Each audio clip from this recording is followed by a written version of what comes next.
지난해 전국 거점 국립대 6곳이 학교폭력 전력이 있는 지원자 45명을 불합격 처리한 걸로 확인됐습니다. 타인의 인생을 망가뜨리는 것에 대해서 두려움을 가져야죠. 그 가해 학생들이 이런 조치가 무서워야지. 그래야지 정말 그렇게 잔혹하고 계획적이고 심각한 어떤 가해 행위를 하지 못할 거잖아요. 그것을 통해서 정말 많은 피해 학생들을 지킬 수 있는 그런 조치가 사실 이루어져 있는 거거든요.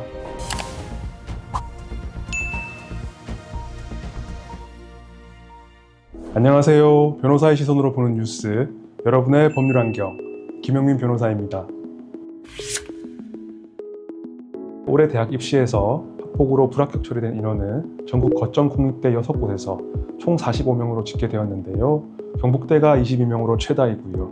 부산대가 8명, 서울대가 2명 등이었고요. 올해까지는 학교폭력 근절 종합 대책에 따라 전국 4년제 대학이 학교폭력 조치 사항을 자율적으로 반영했고요. 내년부터는 이를 의무적으로 반영하게 되는데요. 이 3년제 전문대학 또한 2026학년도 전문대학 입학 전형 기본사항에 따라 학폭 조치 사항을 필수 반영하게 되었고요. 2025년도 전까지는 대학별로 자율적으로 하기로 했는데 거점 국립대 같은 경우에는 지금 적용하기 시작했고, 내년부터는 이제 다 의무적으로 반영하기 때문에 훨씬 더 많은 수의 불합격자라든지 심각한 불이익을 받는 학생들이 나오겠죠. 학교폭력 조치는 행위의 심각성, 지속성, 고의성 등을 고려해 학교폭력심의위원회, 즉 학폭위가 결정하는데요. 학폭위의 조치는 1호 서면 사과, 2호 접촉 금지, 3호 학교 봉사, 4호 사회 봉사, 5호 특별 교육, 6호 출석 정지, 7호 학급 주체, 8호 전학, 9호 퇴학 순인데요. 조치 호수가 높을수록 무거운 처분을 의미하고요. 입시에서 받을 불이익의 정도도 커집니다. 학폭 반영 방식은 대학이 자율적으로 결정하는데요. 크게 정량평가에서의 감점 처리, 정성평가에서의 부정평가, 특정 처분 이상 시 지원이 불가하거나 불합격 처리하는 자격 제한 방식이 있고요. 정량평가와 정성평가에서의 불이익은 대학별로 상이한데요. 일반적으로 1, 2호 조치는 비교적 감점이 크지 않는 편이고요. 다만 서강대와 성균관대는 2호 접촉 금지 이상 조치를 받은 학생은 수능 만점이라도 0점 처리해서 사실상 불합격시키기로 했고요. 한양대, 중앙대, 이화여대는 8호 전학이나 9호 퇴학 조치를 받은 학생은 지원 자체를 못하게 할 것으로 보입니다. 학폭 기록은 조치 수준에 따라 졸업 후 삭제가 가능한데요. 1호에서 3호 조치는 졸업과 동시에 삭제되고요. 4호에서 5호 조치는 졸업 후 2년간 보존되지만 졸업 직전 심의를 통해 삭제 가능하고요.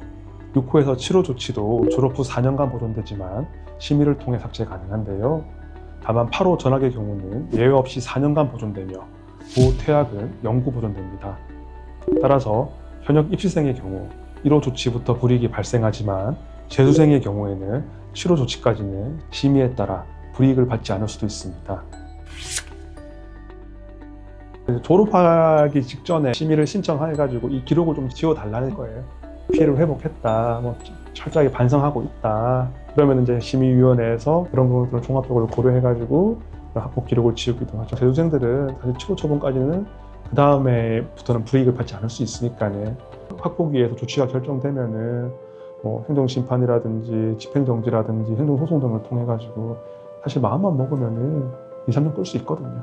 집행정지만 이용된다 하더라도 사실상 이런 학폭 행위가 대학 입시에서 불이익을 줄 수 없단 말이에요. 지금 이게 되게 강하게 보이지만 이 종합대책이 빠져나갈 구멍이 되게 많아요. 이것을 실효성을 갖기 위해서 법원에서라도 최종적으로 학폭 조치가 확정된다고 했을 때는 거기에 대해서 사후적으로라도 입학한 학생이라도 입학을 취소하게 하는 등의 제도 보완이 필요할 거라고 생각돼요. 학교폭력이 점점 시간이 가면 갈수록 계획적이고 잔혹해지고 심각해지고 있단 말이에요. 피해 학생들이 그 정도의 학폭을 받았다고 하면은 이 아이들이 어떻게 공부를 제대로 할 수 있겠어요? 이 아이들이 어떻게 건강하게 학교 생활을 할 수 있겠어요? 정말 어마어마한 피해를 받는 것이고 아이들의 꿈이 정말 망가지는 거란 말이에요. 내가 타인의 인생을 망가뜨리는 것에 대해서 두려움을 가져야죠. 그 가해 학생들이 이런 조치가 무서워야지. 그래야지 정말 그렇게 잔혹하고 계획적이고 심각한 어떤 가해 행위를 하지 못할 거잖아요. 그것을 통해서 정말 많은 피해 학생들을 지킬 수 있는 그런 조치가 사실 이루어져야 되는 거거든요. 갈수록 심각해지는 학폭 피해를 막기 위해 큰 틀에서는 학교폭력 근절 종합 대책이 필요하다고 생각하는데요. 다만 1에서 3호 조치와 같은 소위 경징계에 대해서는 불합격 처리나 자격 제한 같은 중대한 불이익을 주기보다는 조치에 비례한 불이익을 주는 것이 바람직해 보이고요. 또한 지금의 학부모와 교육공무원 중심으로 운영되는 학폭위의 전문성을 보완해서 조치의 신뢰성을 높이는 노력이 필요해 보입니다.